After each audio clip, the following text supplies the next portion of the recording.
Qué hermoso tema, Color Esperanza, definitivamente nos inyectó de energía y de alegría. Y seguimos con este maravilloso programa desde el Cerro Jaboncillo, conectándonos con la naturaleza y tratando de transmitirles a ustedes toda esta buena vibra y también de brindarles excelentes recomendaciones para sobrellevar de una mejor manera este confinamiento y estos días tan desafiantes para todos. Es por eso que un tema muy importante que vamos a tratar hoy es sobre la alimentación saludable en el hogar, y vamos aquí a conversar justamente con nuestra nutricionista Eliana Ormaza. Eli, bienvenida a este programa. Gracias, Vale, un gusto estar aquí con ustedes.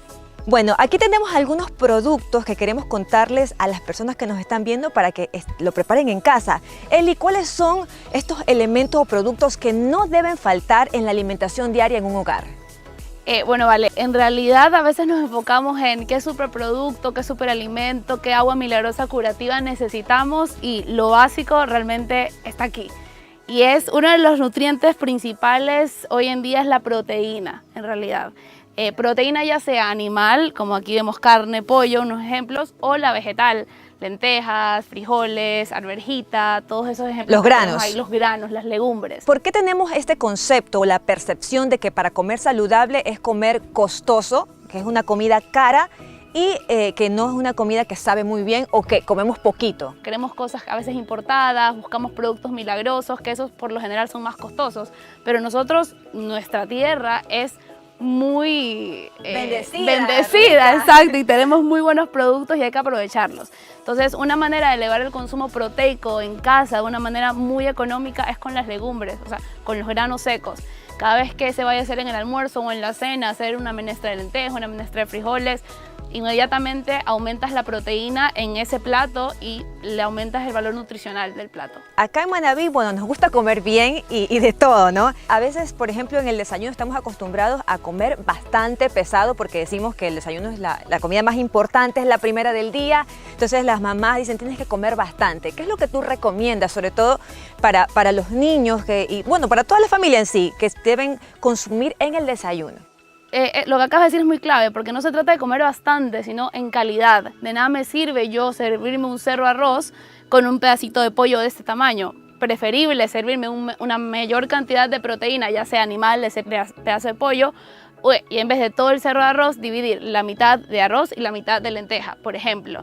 En el tema del desayuno también solemos hacer desayunos muy altos en azúcar, sobre todo para los niños, que cereales altos en azúcar, ricos en proteína, mucho pan, y no enfocamos las proteínas como huevos en el desayuno, hacer huevos revueltos, huevos duros, de cualquiera de sus presentaciones. O por ejemplo aquí tenemos avena. La avena es un excelente cereal, es un cereal integral que nos va a proporcionar fibra también. Entonces incluirlos en el desayuno con un poco de leche y fruta sería ideal. Y la avena sencilla, acabas de decir, decimos lo saludable es más costoso, pero si comparamos, la avena posiblemente cuesta mucho menos que estos cereales llenos de azúcar industriales. Entonces ese sería un buen cambio que hagas en la alimentación. ¿Y la fruta obligatoriamente tiene que ir en el desayuno o no necesariamente? No, no es necesariamente, eso depende de las personas. Hay personas que realmente en el desayuno no les gusta incluir frutas, otras que sí, ahí tú puedes ser un poco flexible.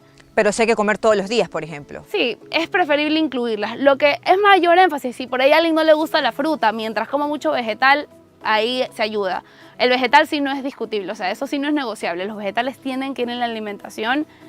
Sí o sí. Sí o sí, todos los días. Ya, ¿y en los vegetales empezamos desde el desayuno a consumirlos o en el almuerzo obligatoriamente podíamos empezar a comer? Ensalada y cena, preferible incluir vegetales. Igual yo encuentro una forma muy fácil de, si alguien los quiere incluir en el desayuno, pueden ser en los huevos revueltos, ponerles un poco de tomate, por ejemplo, o cualquier vegetal que te guste, o hacerte tipo así un jugo batidito verde, donde mezclas cualquier vegetal que veas en la casa. Como por ejemplo, ¿cuáles en ese jugo que vemos ahí? A mí me gusta mucho acelga, espinaca, limón. El limón, como tiene vitamina C, va a potenciar muchos nutrientes. Zanahoria, lo mezclas todo con un poco de manzana, ideal. Sin colar y sin cernir, importante, para aprovechar la fibra de los vegetales. Entonces, esa es una manera espectacular de incluir vegetales en la mañana y que tu desayuno empiece mucho más nutritivo a nivel de micronutrientes, que son las vitaminas y minerales que hoy en día tanto necesitamos para el tema del COVID. en tu caso hemos conversado en repetidas ocasiones y todos los especialistas nos dicen que hay que tener muy fuerte el sistema inmune, que hay que alimentarse bien. Entonces, estos son los productos que nos van a ayudar a eso. Por ejemplo, ¿qué pasa con el azúcar? Yo creo que todos tenemos ahí un conflicto entre amor y odio con el azúcar porque nos han acostumbrado a comer postres, a ponerlas en los jugos. ¿Qué hacemos para reducirla o qué tanto porcentaje podemos consumirla al día? Así es, el azúcar de hecho es adictivo y el problema con el azúcar hoy en día es que el azúcar nos deprime el sistema inmune. Entonces, si vamos a hablar de cómo potenciarlo, también tenemos que enfocarnos en cómo evitar a estos alimentos que nos deprimen el sistema inmune, y uno de ellos, gracias por mencionarlo, es el azúcar. Están desde el desayuno, el azúcar que le pones al café. No les estoy diciendo que de la noche a la mañana dejen totalmente de consumir azúcar, porque es difícil, hay que ser conscientes y realistas también. Hay que hacer cambios que los podamos hacer gradualmente. Gradualmente. Esto es un virus que no se va a ir mañana, entonces de nada me sirve yo tener una semana que no le pongo azúcar a nada, que como maravillosamente bien, si la otra semana me voy a cansar y voy a dejar de hacerlo todo. Preferir ir poco a poco. Entonces, consejos fáciles para disminuir el azúcar. Si yo le ponía 2 cucharadas de azúcar al café, ponle una. Le ponía una, ponle media. Si ya le ponías media, ya no le pongas. ¿Qué pasa con los jugos? Porque aquí estamos acostumbrados a tener nuestro almuerzo acompañado de un jugo con bastante limón, naranja, maracuyá y bastante azúcar. ¿Qué hacemos ahí? Tratar de evitarlos. Ahora, el problema con el jugo, miren la diferencia entre este jugo batido verde que hablamos del desayuno, que es básicamente vegetales, con solo una porción de fruta, eso es algo que aclarar. Y cuando yo me hago un jugo en el almuerzo, o le agrego mucho azúcar, o es pura fruta en realidad. Entonces, tiene un nivel de azúcar muy alto, que me va a elevar mucho la glucosa e insulina y va a desencadenar toda esta cadena que les digo que deprime el sistema inmune. Entonces, si lo podemos evitar el jugo en las comidas, preferible.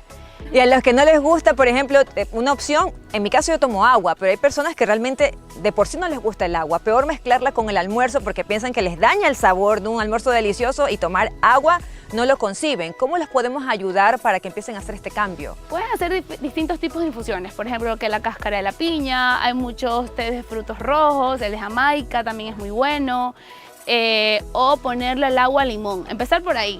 Ya, en vez de no azúcar. No azúcar. Se podría hacer edulcorante, pero lo ideal sería solo limón sin azúcar, en realidad. Entonces es ir poco a poco. Acuérdense en algo importante y es que el paladar se adapta. Si yo lo acostumbro a comer siempre con jugo, se me va a hacer difícil, pero si yo empiezo a hacer infusiones de la piña que estamos hablando, es riquísimo además, o estas infusiones del té de frutos rojos que ya no son tan dulces, gradualmente yo podría comenzar a comer con agua.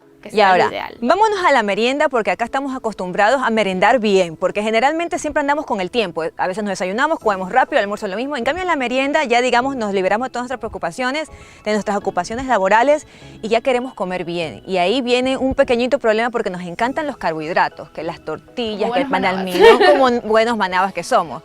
¿Qué hacemos ahí? Nosotros en Manaví tendemos, como bien lo dijiste, a consumir que la tortilla de maíz, el bolón, la tortita de choclo, corviche, etc. Y estos son alimentos altos en carbohidratos. O sea, ahí no encuentras proteína, o encuentras muy mínimo. Entonces comenzamos a tener una deficiencia de proteína que te va a afectar el sistema inmune. Acompañarlo, si no les provoca comer un pedazo de pollo o un pedazo de carne, por lo menos huevo. Vegetales también. Vegetales también, pero enfocándome en la parte proteica, que es un nutriente importante, porque nosotros ya a partir de las 6, 7 de la tarde tendemos o sea, Manaví sobre todo tiende, y sobre todo las mujeres, a comer más carbohidrato en la noche. Sí. Entonces hay que tener cuidado con eso. Y algo que es real, Eli, que todos lo estamos viviendo, es la ansiedad. Nos da ansiedad porque, por obvias razones, por lo que estamos viviendo, por el confinamiento, por lo que nos podría pasar, por la enfermedad, y volcamos esa ansiedad a la comida.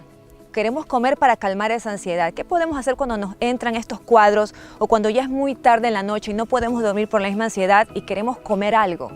¿Cómo controlarlo? Ok, eso es importante y lamentablemente la respuesta no está en la alimentación, porque si tú alimentas esa ansiedad todos los días a las 11 de la noche te va a dar muchas ganas de consumir y por lo general tendemos a consumir alimentos altos en carbohidratos, altos en azúcar o frituras porque es lo que tu cuerpo te pide. Son alimentos que tu cuerpo a esa hora por ansiedad te pide y si tú se los das siempre te va a dar esas ganas a las 11, 12 de la noche. Entonces mi consejo es mientras los puedan evitar mejor y si no preferir alimentos un poco más saludables que un yogurt, que que una fruta, que un fruto seco, pero teniendo en cuenta que a veces no se trata de qué puedo comer hasta ahora que no me engorde, porque es lo que solemos preguntar o pensar, sino más bien, bueno, ¿por qué me está dando esa ansiedad? Y empezar a trabajar en ella. Una manera muy buena es la actividad física, por ejemplo. Tener una actividad física diaria te va a ayudar a bajar esos niveles de cortisol, que es la hormona del estrés, que te provoca esta ansiedad. Entonces, muchas veces en otras cosas están las respuestas. Mejorar calidad de sueño. Yo sé que es complicado en la época que vivimos, pero si yo me duermo con el celular aquí, tampoco lo estoy ayudando. O sea, hay maneras que nosotros... O sea, desconectarse de toda esta tecnología y ya relajarse. Así es. O sea, hay formas que podemos ayudar sin volcarnos directamente a comer a las 11 de la noche, por Porque ejemplo. esa hora ya no es hambre, es ansiedad. Así es. Y además algo importante, que es importante para el sistema inmune, es que tu cuerpo tenga 12 horas de ayuno, o sea, 12 horas entre tu última y tu primera comida. Eso es algo muy importante. ¿Por qué? A nivel metabólico se habla mucho, porque cuando tu cuerpo tiene más de 8 o 9 horas sin comer, empiezan a pasar ciertos procesos metabólicos necesarios que si yo lo interrumpo no suceden. Entonces eso me va a afectar a mi metabolismo, a mi sistema inmune y a un montón de cosas. Y a veces no lo hacemos por esa ansiedad. O sea, regularmente antes del confinamiento lo hacíamos porque tú cenabas 7, 8, te levantabas y desayunabas 7, 8 de la noche. Ya estaban las 12 horas. 12 horas. Pero hoy en día por el teletrabajo, cenamos o picamos algo a las 11 y a las 7 volvemos a comer. Entonces estamos interrumpiendo eso que va a tener sus consecuencias a mediano y largo plazo. Muy importante. Eli, realmente muy útiles todas las recomendaciones que nos has dado. Podemos comer sano, podemos comer delicioso y sin gastar tanto dinero con este tipo de productos. Lo importante es empezar y hacerlo en familia, ¿no? Todos en casa, eso es importante. Y no es que no puedo comer plátano, no puedo comer arroz, pueden comer todo. Simplemente intenten controlar un poco la porción, actividad física y bueno, el tema del azúcar que lo mencionamos y la ingesta proteica. Con esas pequeñas cositas, créanme lo que todos en el hogar van a beneficiarse muchísimo. Muchísimas gracias, Eliana Ormaza, por todas estas recomendaciones y a ustedes, amigos, pues a ponerlas en práctica en casa. Y ahora vamos a seguir con la música y el talento de nuestra gente con una maravillosa canción que es Solo le pido a Dios. Que la disfruten.